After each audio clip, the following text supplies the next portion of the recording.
demand for grants. Government of Telangana policy statement on the demand of grant on irrigation and command area development department for 2023-24 అంటే 2023 మార్చిలో ప్రవేశపెట్టిన budget grants demands and grants అంటే ఈ శాఖలో దేనికి ఎన్ని నిధులు ఎందుకోసం కేటాయించాలని 2023 మార్చ్ బడ్జెట్ సమావేశాలలో కేసీఆర్ సాగునీటి పారుదల శాఖ మంత్రిగా ప్రవేశపెట్టిన బడ్జెట్ ఇది. దాంట్లో స్పష్టంగా పేజీ నెంబర్ 114 ఈ డిమాండ్ ఫర్ గ్రాంట్స్ లో ఉన్న 114వ పేజీలో స్పష్టంగా the state of Telangana has proposed to hand over only the components of the common projects, namely Srisailam and Nagarjuna Sagar in Krishna River Basin and Peddavagu Medium Irrigation Project in Godavari Basin accordingly. And దీని కోసమైన seed money of rupees 200 crores each to be KRMB and GRMB.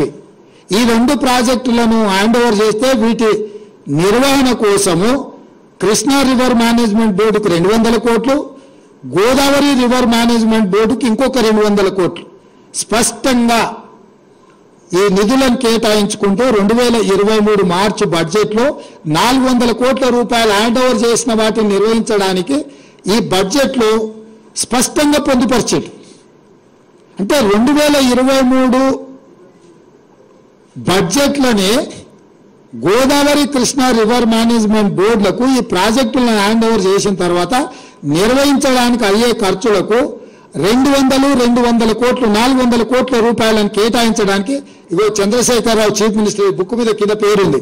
మీకు ఎవరికైనా మళ్ళీ ఏమైనా అనుమానం ఉండి ఇది వెనక ముందు అనుకున్నారు, మళ్ళీ ఆ మంత్రివర్గంలో కూడా ఎవరికేం సంబంధం లేదు. ఇక్కడ రాసిండు K Chandrashekar Rao demand number సోన్సో K Chandrashekar Rao chief minister.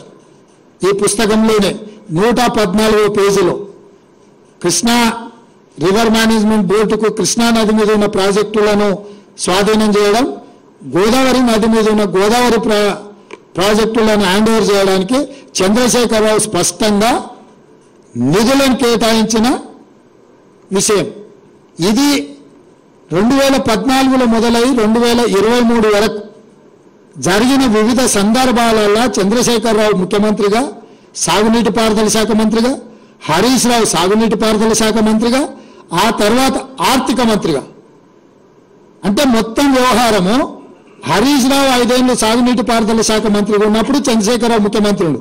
Chandrashekar Rao 5 సంవత్సరాలు సాగునీటి పారుదల శాఖ మంత్రిగా ఉన్నప్పుడు హరీష్ రావు గారు 5 సంవత్సరాలు ఆర్థిక మంత్రిగా ఉన్నాడు. అంటే ఈ ఒప్పందాలు కానీ, ఈ చట్టాలు కానీ, ఈ నిధులు కానీ, నిధుల కేటాయింపు కానీ, ప్రాజెక్టులను కేంద్ర ప్రభుత్వానికి స్వాధీనం చేయడానికి జరిగిన తతంగమంతా మామ అల్లుళ్ళు మంత్రులుగా ముఖ్యమంత్రిగా ఉన్నప్పుడే జరిగిన ఆధారాలు పూర్తిగా ఈరోజు తెలంగాణ ప్రజలకు మీ ద్వారా వివరించదలుచుకున్నా. ఇది ఒక కోణం. చట్టం చేయడం, చట్టాన్ని అమలు చేయడం, ప్రాజెక్టులను నిర్వహించడానికి నిధులను కేటాయించడం అనేది పరిపాలన పరంగా జరిగిన నిర్ణయాలు. ఇవొక పక్కనైతే ఆనాడు పదే ఈనాడు కూడా చంద్రశేఖరరావు కృష్ణానది జలాలను రాయలసీమ ప్రాంతానికి, కృష్ణా డెల్టా ప్రాంతానికి తరలించకపోతుంటే కాంగ్రెస్ పార్టీ హారతులు ఇచ్చింది, కాంగ్రెస్ పార్టీ నీళ్లను తరలించకపోవడానికి సహకరించింది ఉమ్మడి రాష్ట్రంలో అని చాలా సందర్భాలలో ఉపన్యాసం చెప్తుంటాడు. నేను ఈరోజు ఇక్కడున్న చాలా మంది సీనియర్ పాత్రికేయ మిత్రులు ఆ రోజు కూడా జర్నలిజంలో ఉన్నారు, పాత్రికేయులుగా పనిచేసిండ్రు. తెలంగాణ ఉద్యమకారులు మీరు కూడా ఉద్యమంలో పాల్గొన్నారు. 2004 నాడు రాజశేఖర రెడ్డి గారి నేతృత్వంలో ఏర్పడ్డ కాంగ్రెస్ ప్రభుత్వంలో 6 మంది మంత్రులు ప్రమాణ స్వీకారం చేసింది. మీకు అందరు గుర్తుంది కదా. రాష్ట్రంలో కేంద్రంలో మన్మోహన్ సింగ్ గారి నేతృత్వంలో కేంద్ర ప్రభుత్వాన్ని ఏర్పాటు చేస్తే టీఆర్ఎస్ నుంచి 2 మంత్రులు చేశారు.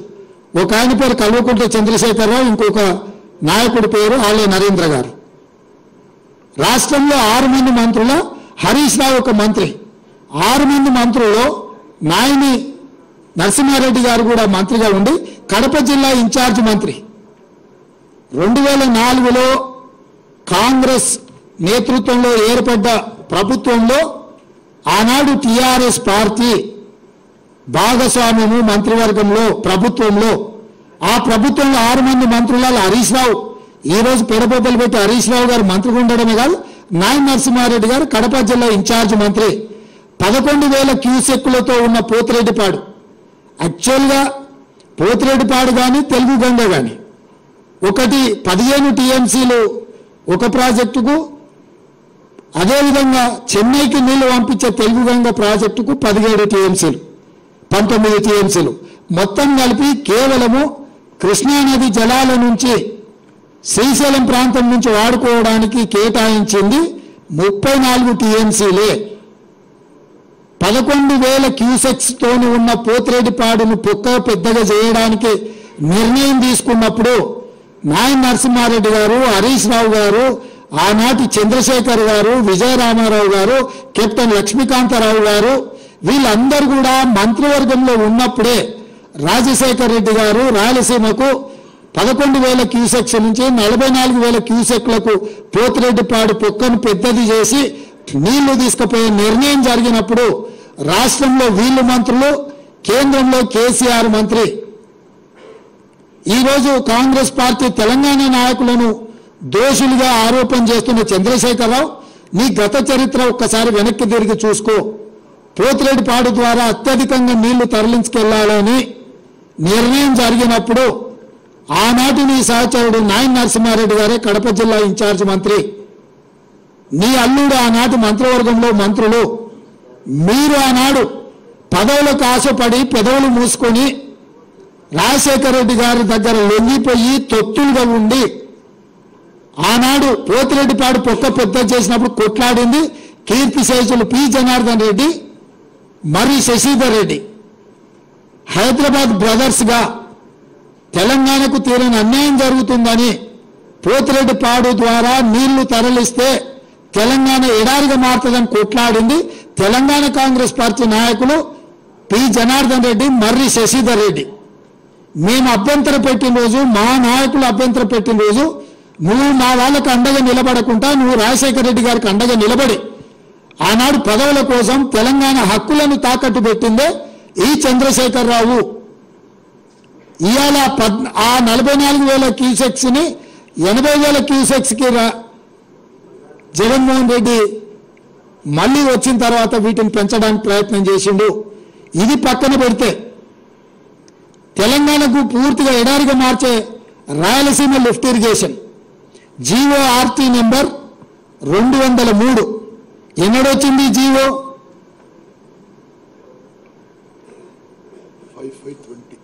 5/5/20. జీవో నెంబర్ 203 5th May 2020 నాడు ఈ టెండర్ పిలిచింది. ఈ జీవో వచ్చింది అంటే దాదాపుగా పర్ డే 8 టీఎంసీని తీసుకెళ్లడానికి రాయలసీమకు స్పష్టంగా Andhra Pradesh had issued GORT number 203 dated 5/5/2020 to take up Rayalaseema lift irrigation to draw 92,592 cusecs అంటే 8 TMC per day.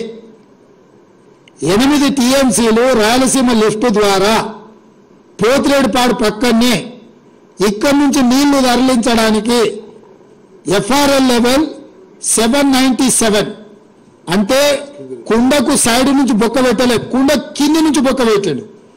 రాయలసీమలో 834 ఫీట్ లెవెల్లో నీటి నిల్వ ఉంచాలి అని అంటే 797 ఫీట్ల దగ్గర అంటే బురద కూడా తరలించకపోవడానికి రాయలసీమ లిఫ్ట్ ఇరిగేషన్కు మే 5, 2020 నాడు జీవో నెంబర్ 203 విడుదల జరిగింది. జగన్మోహన్ రెడ్డి గారు ఆంధ్రప్రదేశ్ ముఖ్యమంత్రిగా ఈ కార్యక్రమాలు చేపట్టిండు. దీనికంటే ముందు ఏ రోజు ఈయన ఇంటికి జగన్మోహన్ రెడ్డి గారు వచ్చిండ్రు, ఆల్మోస్ట్ దానికంటే జనవరి 14,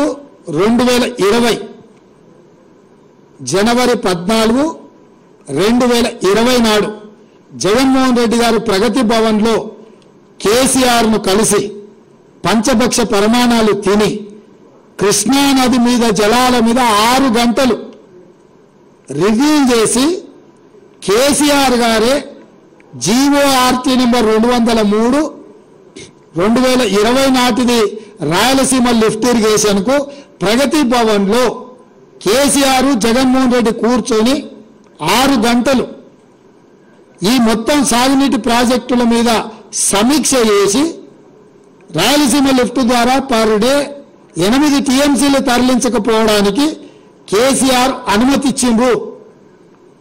అంటే తెలంగాణకు ఇంకొక పిడుగు లాంటి వార్త రాయలసీమ లిఫ్ట్ ఇరిగేషన్.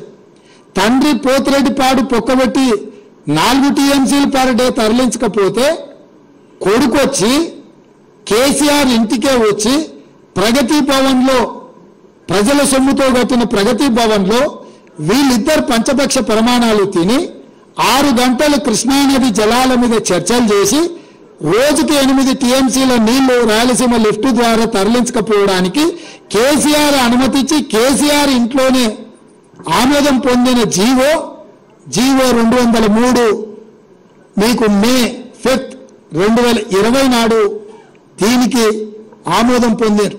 దాని తర్వాత దీని టెండర్లు అయిపోయి దీన్ని పూర్తి చేసి దీన్ని అగ్రిమెంట్లు చేసే సందర్భం వచ్చినప్పుడు 5 ఆగస్టు రోజు 2020 నాడు రివర్ మేనేజ్మెంట్ బోర్డు మీటింగ్ పిలిచింది.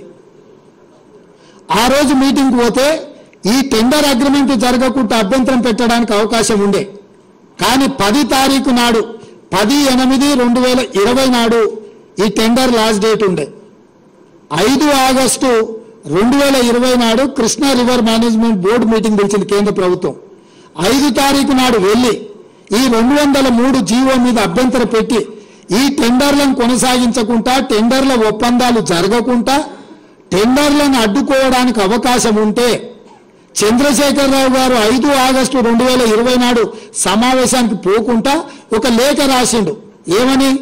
ఆగస్టు 20 వరకు నేను చాలా కార్యక్రమాలలో బిజీగా ఉన్నా, ఆగస్టు 20 తర్వాత నువ్వు సమావేశం పెడితే నేను వస్తా అని చెప్పి ఇరిగేషన్ సెక్రటరీ రజత్ కుమార్ తోని ఆయన లేఖ రాపిచ్చిండు. ఆ రోజు ఉండే ఇరిగేషన్